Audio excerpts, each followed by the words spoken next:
Hello everyone, this is Robert Dixon, and I just wanted to shoot this short video just to kind of talk about something that I've mentioned this before, but it's worth bringing up again because, as it says there at the top, this is the formula that always works. If you're looking to sell something in the digital marketing space, or really almost anything, but certainly in our space, this formula has always proven time and time again to work very well. It involves very little, like high pressure selling. It's very easy to implement, and it just straight up works. So there's 5 steps, and we'll just kind of go over them here. I want to talk about each one in a little bit of detail, and hopefully you can implement this even just in part with what you're doing currently. So the first thing you do is figure out how you can add value to a business. Now, when you look at a business, you can look at their website, you can look at where they're ranking in the search engines, you can look at what marketing they're doing, and you can get an idea. Like, if I were to become their marketing director, what would I suggest? What would I want to do first thing? And that's kind of the value you can add to the business. If their website's terrible, or even if it just needs a little work, I mean, that is a way you can add value. If their reputation is bad and they need more good reviews, and that's something you could help them with, then that's a way you can add value. If they're not ranking very well in the search engines, or their Facebook page is incomplete, or their Google My Business listing doesn't look very good, doesn't have any photos, or if they just their website doesn't convert very well and needs more of an effective funnel. I mean, those are all potential ways that we as digital marketers can add value to a business. So once we've identified what we can do to add value, the next step, and this steps 1 and 2 may be in a different order, but make some sort of connection with the business owner if you don't already. Some of these times we may go and talk to somebody, and then go and figure out how we can add value to the business, and that's fine. The important thing is that we've done both of those things. So a connection with a business owner can be as large or as small as you'd like. Obviously the tighter the connection, the more effective any form of communication will be. But even a very tiny connection can have a good effect. So for example, if you both belong to your local chamber, that's a connection. Even if you've never met before, that's a connection.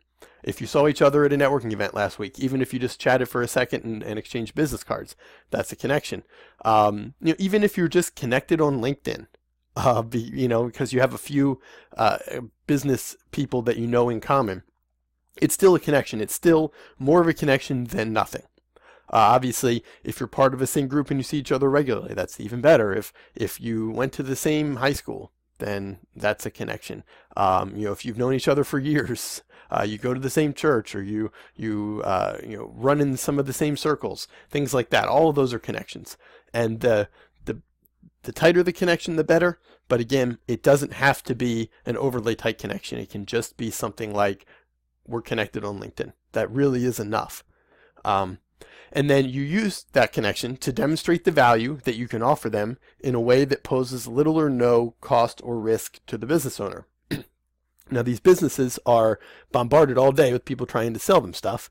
And so by kind of flipping that on its head and demonstrating our value at no or little or no cost or risk to them, then that makes it very easy for them to be like, well, yeah, let me see what you have to say. Let me see what you're able to do. And so we can email them, we can contact them on LinkedIn, we can just get in touch with them somehow. You don't have to cold call. I hate the phone, and I spend as little time as possible on it. Certainly not with anyone that's not already a customer or a prospect that wants to talk to me, that has said, yes, let's chat about it. So yeah, you definitely don't need to pick up the phone unless you like that sort of thing. But what are ways you can demonstrate value? For example, with a website design, the easiest way is just to create a demo website, or a demo video, or to say, hey, would you mind if I sent you a few tracked leads? I'm going to record them on my end so we can see who called you, and based on our efforts, and both of us can have a good idea of what we were able to do. So that, if you're into lead gen, then tracking those leads and sending that to them, hopefully with their permission. That's the best way to do that, in my opinion. is to have their permission ahead of time. But in that way, you're demonstrating to them, or you could even offer them just some little free service. Hey, your Facebook page kind of stinks. Why don't you let me shore it up for you? No charge. I just want to kind of show you what we're able to do. So you can demonstrate that value in a way that poses little or no risk to them. And now you've made whatever connection you had before much, much stronger.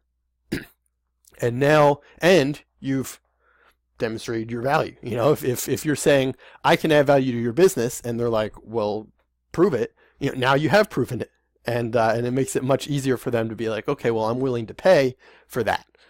And so during this whole process, you need to show the business owner that you understand their problems and stand out from the crowd. Simply by providing this value, you're standing out from the crowd, number one.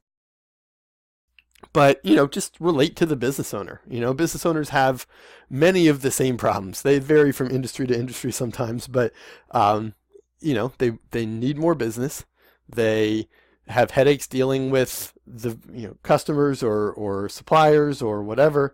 And they just need someone that can help them make things work right. And if you can empathize with them in that and provide value to them and not just pitch them all the time, you're going to stand out from the crowd, and that's going to resonate with them. And then lastly, but certainly not least, because this is extremely important, so many people fail on this last step, and it shows, because you're dropping 30 or 40% of the potential business if you don't follow up relentlessly. Now, relentlessly doesn't mean be a pest, but it does mean, especially if you've demonstrated this value, if you've offered them something of value along this process, it's not too much to ask for them to say no thank you if they're not interested. And so until you hear that from them, you just follow up. Just send them an email. Hey, just wanted to check in again.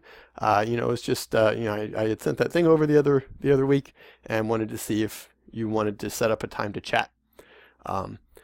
That just doing that occasionally will get you, raise your conversion so much higher. Even the businesses that ignore you for months, some of them will eventually come back and say like, oh, I'm so sorry, just got so busy, but I'm ready to go now, because you're the one that's going to be top of mind. Business owners are busy. A lot of times they want to take action, and this happens to me all the time. Ready to take action. I'll kind of start doing research. I'll kind of get ready to make a thing, and then I'll make a decision on something or to implement something, and then 50 other things will come across my plate and distract me for weeks or months. And then when I come back to it, I'm still ready to go. And that happens all the time, where they'll come back to it. And if you've been emailing them periodically for the last several months, and just keeping in touch, even if they haven't written back, you're the one that they're going to write to. They're going to feel bad. You already demonstrated your value, and now they're going to come and say, hey, all right, sorry about the wait, but I'm ready to go. Let's roll. And so that is a fantastic way to get more business and to stay in front of potential clients. So if you can take these 5 steps and implement them, no matter what service you're offering, no matter who you're targeting, this formula will get you more business, a lot more business, if you implement it correctly. So hopefully this is helpful. Hopefully at least part of this resonates with you, and even if you can just make a small change to whatever your process is based on this formula, I think that you will definitely see an increase in your sales. So thanks again. Again, this has been Robert Dixon with my partner Neil McPherson and Market Mainframe. And thanks again.